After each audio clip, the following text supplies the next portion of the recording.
Hello. By the title of the video, you should know what we're doing. But just in case you clicked on it because you're either bored or you're finding yourself checking out all Fire Emblem content before playing Awakening, this is what we're doing. That's right, we'll be talking about Chrom. Most specifically, is available classes, both first promotion and first reclassing. We will do this and try to find which one could be considered the best, and eventually we're also going to find out which one could be considered the worst. We'll sort of rank them at the end, so you can look forward to that. Chrom is your lord, and his availability is a perfect 100%. If you don't know what that means, it means he's present for every chapter from the start to the ending. Don't worry, we will not be discussing story, so no spoilers will happen in this video, other than some classes and some weapon stats. Chrom has some pretty average stats. In fact, depending on difficulty, they're quite bad. But that's more of a problem with Awakening and its difficulty, and doesn't factor into his picked classes. So it doesn't matter for us today, since we're doing a generalization of them. Now to reclass, you need a second seal. The only moment you can reclass Chrom is by getting lucky, and hoping Anna spawns selling second seals on the first chapters. You can also have one on the New Game Plus when you have 100 renown, as you get one for free. This means we have to get Chrom to level 10 before even thinking about reclassing. Furthermore, our level will be reset and we'll need another 10 levels before promoting. We could also promote and get another 10 levels in a promoted class to reclass directly into an advanced class. This is personal preference, obviously, as due to Awakening's internal level and how we still end up using a second seal and a master seal, it doesn't really matter. The biggest impact you might get from this is the skills, which, again, depending on some, might be personal preference. Now let's finally talk about the Blue Bastard. Chrom has these growths as a lord, and aside from luck and HP, you're about to get screwed if RNG decides to. These don't vary that much depending on the class, but it's good to have an idea what you get. At the end, your Chrom should have pretty high HP and some good strength. Also, very good luck. Even if you do get screwed at the beginning, these should stabilize and you should still get some good stats at the end. Chrom also has a unique sword, the Falchion. It, for all intents and purposes, is an infinite use iron sword with less hit and effective damage on dragons. It does go at some point, but since all potential classes allow use for a signature weapon aside from one, this won't factor that much. To judge these classes, we will use certain criteria that you can use to define what is a good class, and then we'll simply rank them inside these categories before making the final calls. The criteria will be offenses. This simply refers to what the class allows Chrom to do offensively that it couldn't before. An example could be promoting the Great Lord allows Chrom to use lances and most importantly javelins that allow two ranged combat, and also some other special lances if one gets lucky with barracks/floor tiles. Defenses. This refers to both how it affects his bolt in combat, but also his available options for having combat be favorable. An example is the Great Knight, allowing Chrom to use all weapons from the triangle while increasing his defenses and movement. Mobility, referring to how the class travels and if it can actually use that movement. The Paladin allows Chrom to move a whole 8 tiles, but a small river will stop him. Fair warning though, nothing really stops a Cavalier in Awakening, as there are no condensed forests or a bunch of pillars, so it mostly just ranks their movement. Skills. Skills play a big part in Awakening, with you being able to switch them around, but most often, unless you're grinding or something, you shouldn't have more than 4 or 5. Now let's talk about his classes. Chrom has a total of 9 classes, including both advanced and beginner, so we'll divide them into both categories and judge them there. We'll start with the beginner. To get beginner classes, you have to class Chrom at level 10 in another beginner class, or under level 10 in a promoted one. The classes are Cavalier, Lord, and Archer. Offenses! Cavalier clearly wins here. The Cavalier allows Chrom to wield lances. This is unimpressive at any rank, but just a couple of uses you should be able to use javelins, allowing for 2 range combat. Also, it has 7 movement, which is just 1 under Paladin, and it boosts Chrom's HP by 5% to assert its dominance over the Lord class. The Lord class holds its own quite well, but ultimately, Cavalier is just superior, as Lord is locked to swords, and it only has 5 movement. The Archer class, seriously? I mean, eh? Unless you're playing Lunatic or Lunatic Plus, there is no reason to give up your sword for 2 ranged combat, as you can get that with the Cavalier. The bow is essentially just 2 ranged combat that you cannot counter, and you have nothing else to back you up. So why would you go into this or you could go into Cavalier and keep your other options. Or better yet, just use a two-range sword, such as the 11th sword, which is only like C rank. Defenses. Truth be told, the Cavalier's weakness to beast killers is absurd, since enemies only on a blue moon carrying them, including rapiers as well. This class movement will defend Chrom much better, as it allows for, as Varian calls them, tactical retreats across the map.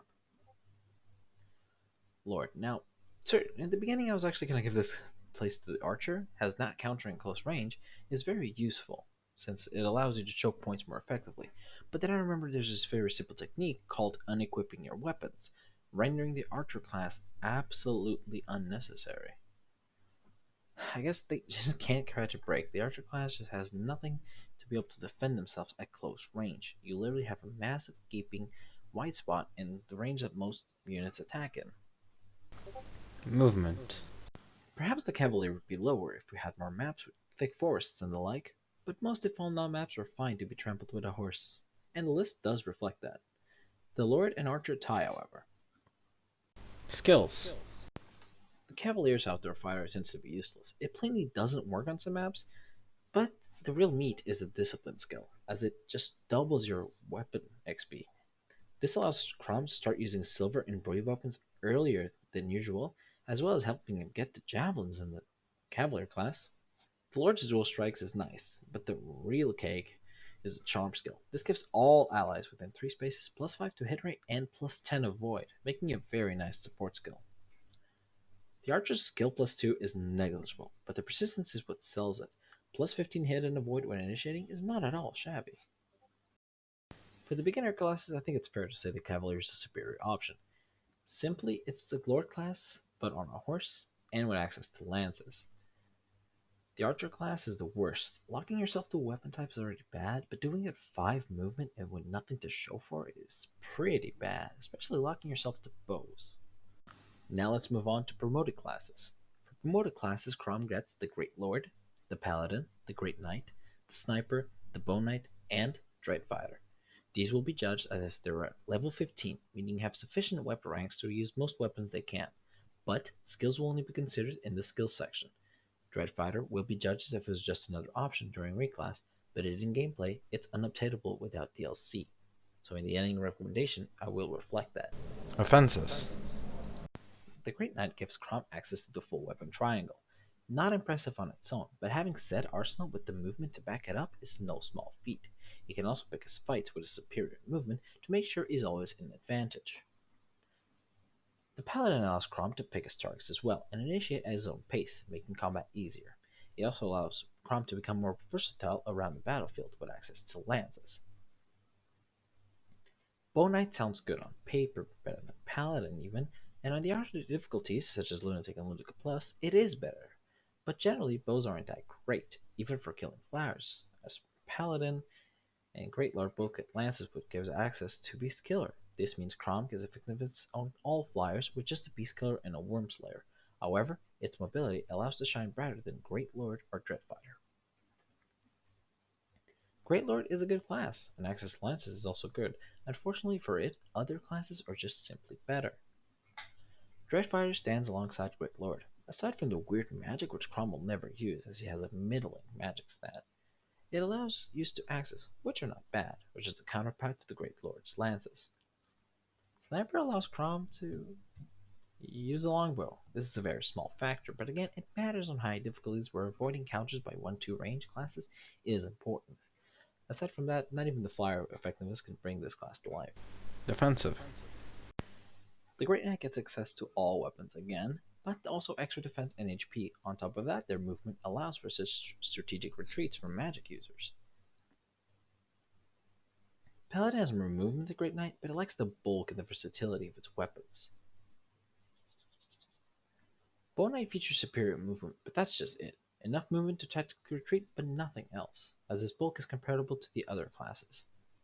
Dreadfighter is above Great Lord for 5 simple reasons: a 5% higher res growth. Also, awakening enemies use more magic the closer you get to the finale, but ever so slightly more lances than other weapon types.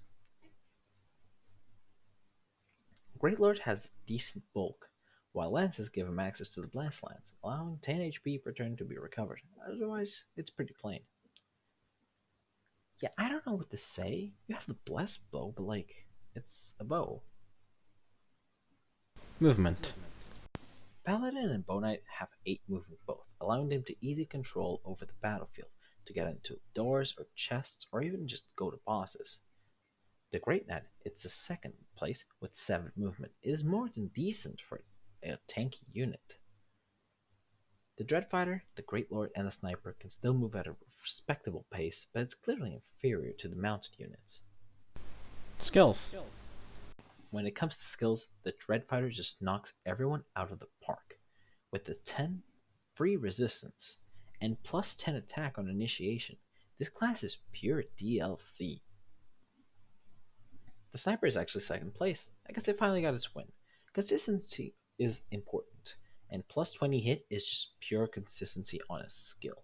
Bowfire is actually really good if you do plan on using bows for some reason. Bow Knight gets a breaker skill. It's consistency, but however, it's only against one weapon type, which is why it's below the Sniper. His rally skill is decent, but other rallies are all better except for luck.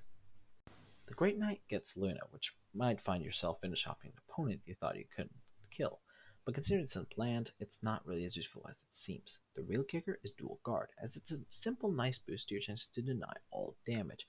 However, be certain it's still inconsistent. The Great Lord gets Ether, but it's still not reliable. It has Rightful King to help him in that factor. The Paladin's Defender is just +1 to all stats when paired up and as the main unit, which is nice-ish. Aegis is too random to depend on, and unlike Dual Guard, you can still take damage. In the end, it's an easy win for the Great Knight. The movement, the versatility of its arsenal, and its bulk are all great. However, one must not underlook the other classes, such as Paladin, as it only loses axes and some bulk to get extra speed and movement, or Bow Knight, which allows the use of bows while on a horse, something that's appreciated especially on higher difficulties. I also wish I could recommend Dreadfighter, as it's a good class, but unfortunately it's DLC, so I will not. Great Lord is also a really good class to leave Chrom in, especially on hard or below, as it doesn't have any glaring negative impacts. Sniper is the underpowered, the underdog, but it has longbow, so that really it has a niche in a way. If you're dissatisfied with how the ranking turned out, just keep in mind this is a generalization of the classes. This is not really when you try to do something specific. For example, in the context of an LTC, the Paladin is just simply the superior class, especially going straight from Cavalier to Paladin after Lord. However, in the turn of a Lunatic Plus run, no one can look further than the Bow Knight or Sniper, as their ranged attacks are a godsend when everyone is carrying counter, or skills that allow them to hit you if you even share the same range. Truly, it is up to personal preference and what you know is effective in certain game modes. It's just that generally, one cannot go wrong with Great Knight. Well, that was an interesting first try, huh? It took me a while to make, so I'd really appreciate any feedback on how can I improve future videos. If you have any advice for future videos or topics, I'd also enjoy that.